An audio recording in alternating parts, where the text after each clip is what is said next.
Namaskar. This question is from IIT Advanced 2017 paper. Question is from the topic called thermodynamics. अगर आप question को ध्यान से पढ़ेंगे तो आपको दिखेगा an ideal gas is expand from P1 V1 T1 से P2 V2 T2 under different conditions. तो आपको बताने में से कितने करेक्ट स्टेटमेंट है कितने इनकरेक्ट। तो अगर आप स्टेटमेंट नंबर 1 को देखो, दैट इज ए ऑप्शन को, तो ए ऑप्शन क्या कह रहा है, work done on the gas is maximum when it compress irreversibly from P2 V2 से P1 V1 against constant pressure P1। अच्छा, ध्यान से देखिएगा, ये क्या कह रहा है, जो ऑप्शन ए आपसे कह रहा है कि अगर मान लो आपके पास कोई गैस है, वो कुछ कंप्रेस हो रही है from this point P2 V2 से P1 V1 पॉइंट पे कंप्रेस हो रही है, ठीक है जी।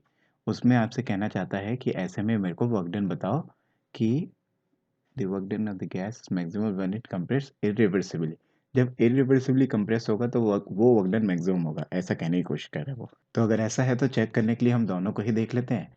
एक बार रिवर्सिबल कंप्रेशन देख लेते हैं और एक बार इरिवर्सिबल कंप्रेशन का वर्क डन देख लेते हैं।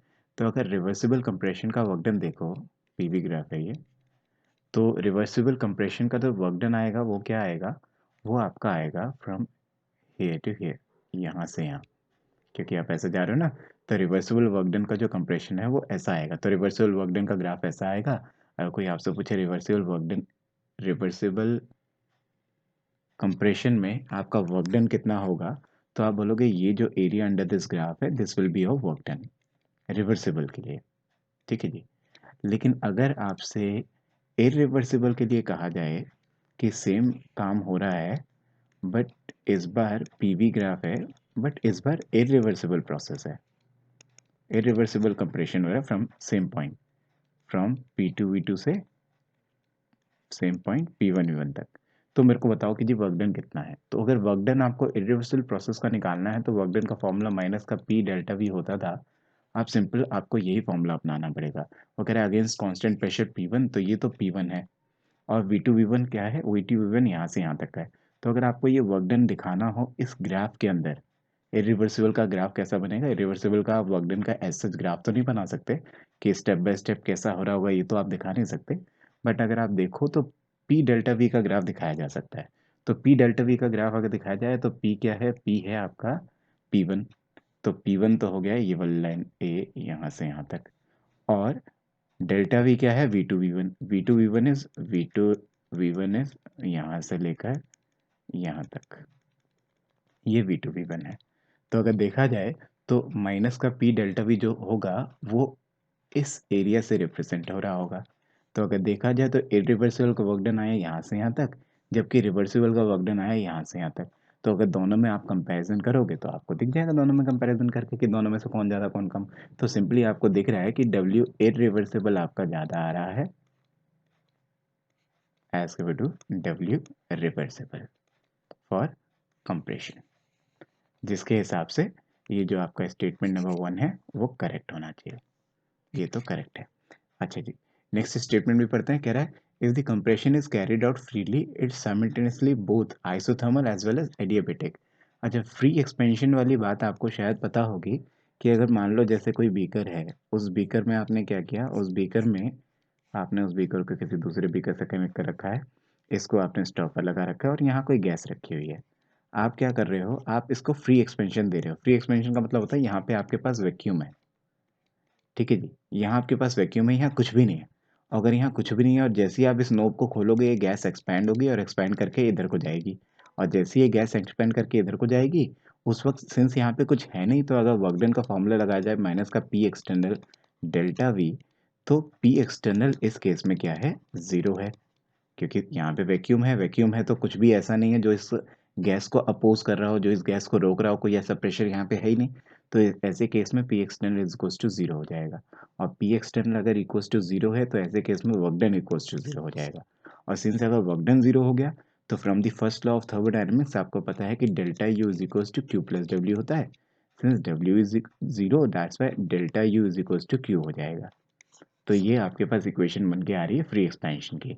अब ये कह रहा है इस केस में अगर ये आइसोथर्मल है तो उसके साथ साथ एडियाबेटिक भी होगा, एडियाबेटिक है तो आइसोथर्मल भी होगा। आपको एक बात पता होगी कि आइसोथर्मल, अगर आपके पास आइसोथर्मली कोई प्रोसेस चल रहा है आइडियल गैस के लिए, तो ऐसे केस में delta U is equal to zero हो जाता है। तो वही तो ये आपसे कह रहे हैं कि अगर आइसोथर्मल है तो इसका मतलब है कि ये ज़ीरो हो गया, और एडियाबेटिक है तो मतलब ये ज़ीरो हो गया। तो मतलब ये आपसे कह रहा है जब भी फ्री एक्सपेंशन होगा, अगर वो एडियाबेटिक होगा तो आइसोथर्मल भी होगा, क्योंकि एडियाबेटिक होगा Q is equal to zero, delta U अपने आप भी जीरो हो जाएगा। तो अगर एडियाबेटिक होगा तो आइसोथर्मल भी होगा, और अगर आइसोथर्मल होगा तो डेल्टा यू जीरो होगा, वो अपने आप ही क्यू विल आल्सो भी equal to zero. That's why अगर आइसोथर्मल होगा तो एडियाबेटिक भी होगा। तो इसका मतलब है इसका स्टेटमेंट नंबर 2 भी सही है। बिल्कुल सही बात बोल रहा है ये। ओके, अगली बात सुनने की कोशिश करते हैं इसकी। नेक्स्ट कह रहा है ऑप्शन नंबर सी।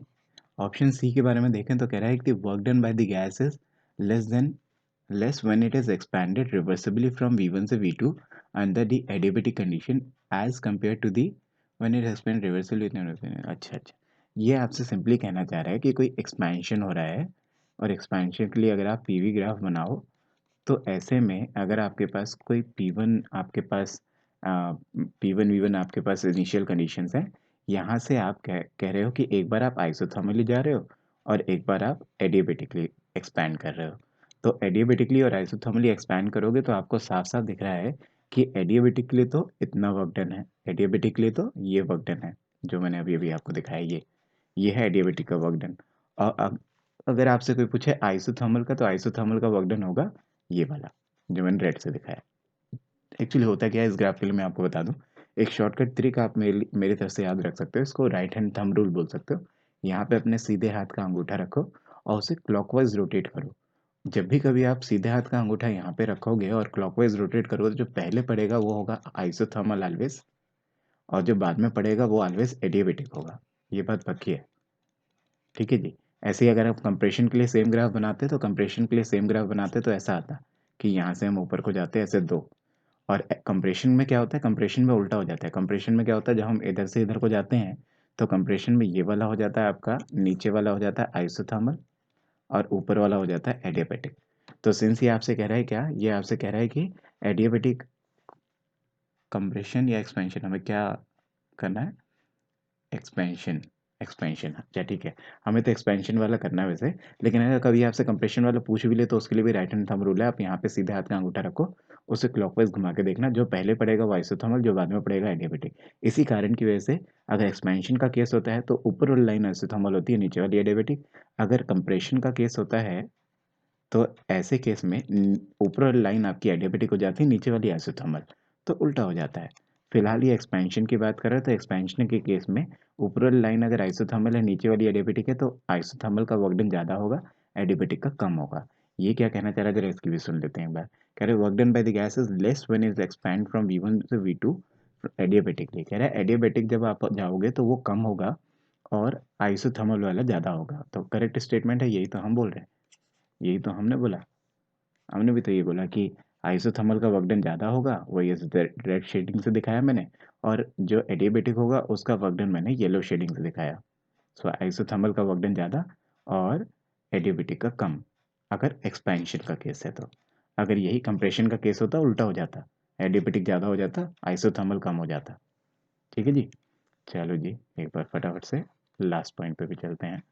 Last point option number D की बात कर लेते हैं। ऑप्शन नंबर डी कह रहा है कि the temperature change in internal energy of A gas is zero when it expand reversibly with T1 से T1 इज इक्वल्स T2।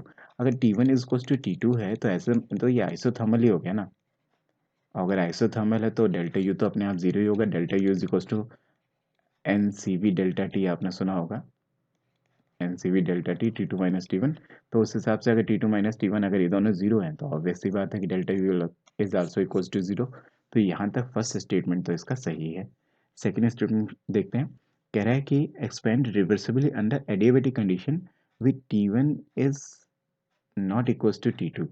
अच्छा, कह रहा है कि इस बार पहले तो आइसोथर्मल के लिए बोला, अभी कह रहा है एडियाबेटिक। और एडियाबेटिक एक्सपेंशन के लिए अगर आपको नहीं पता है तो मैं आपको बता दूं, एडियाबेटिक एक्सपेंशन जब भी होती है तो कूलिंग होती है, कूलिंग अकर, जबकि एडियाबेटिक कंप्रेशन होता है तो हीटिंग अकर। ठीक है जी। तो अगर कूलिंग होगी तो इसका मतलब ये है कि आपका T2 कम हो जाएगा T1 से, अगर कूलिंग हुई तो। और ऐसे में अगर मैं delta U is equals to N C V T2 minus T1 वाला अगर मैं ये लगा दूँ फॉर्मूला, तो ऐसे में सिंस T1 इज़ ज़्यादा T2 इज़ कम, तो ऐसे में ये नेगेटिव हो जाएगा और डेल्टा यू तो नेगेटिव आ जाएगा। जबकि इसने अपने ऑप्शन में क्या बोला, इसने अपने ऑप्शन में बोला कि जब एडियाबेटिक एक्सपेंशन होगा तो ये पॉजिटिव होना चाहिए। यहाँ ये गड़बड़ कर गया, अदरवाइज इसकी पहली स्टेटमेंट सही थी, सेकंड इसने गड़बड़ कर दी। इस हिसाब से लास्ट वाला ऑप्शन हो गया गलत। तो बहुत ध्यान से सुनना, बहुत अच्छा क्वेश्चन था, सारी चीज़ें आपको बहुत अच्छे से आनी चाहिए। तो मैंने आपको क्या बोला कि एडियाबेटिक एक्सपेंशन जब भी होता है तो कूलिंग होती है, एडियाबेटिक कंप्रेशन जब भी होता है तो हीटिंग इफेक्ट आता है। तो जब कूलिंग इफेक्ट आएगा तो इसका मतलब T1 ज़्यादा होगा, T2 कम होगा। तो T2 माइनस T1 अगर देखो नेगेटिव आएगा तो डेल्टा यू भी नेगेटिव आएगा, तो इसकी वजह से लास्ट स्टेटमेंट आपका गलत है, क्योंकि ये कह रहा है पॉजिटिव आएगा। तो correct statement will be, correct option are option number A, B and C. So alright, I hope I helped you. Please subscribe Chem Shiksha. Thank you.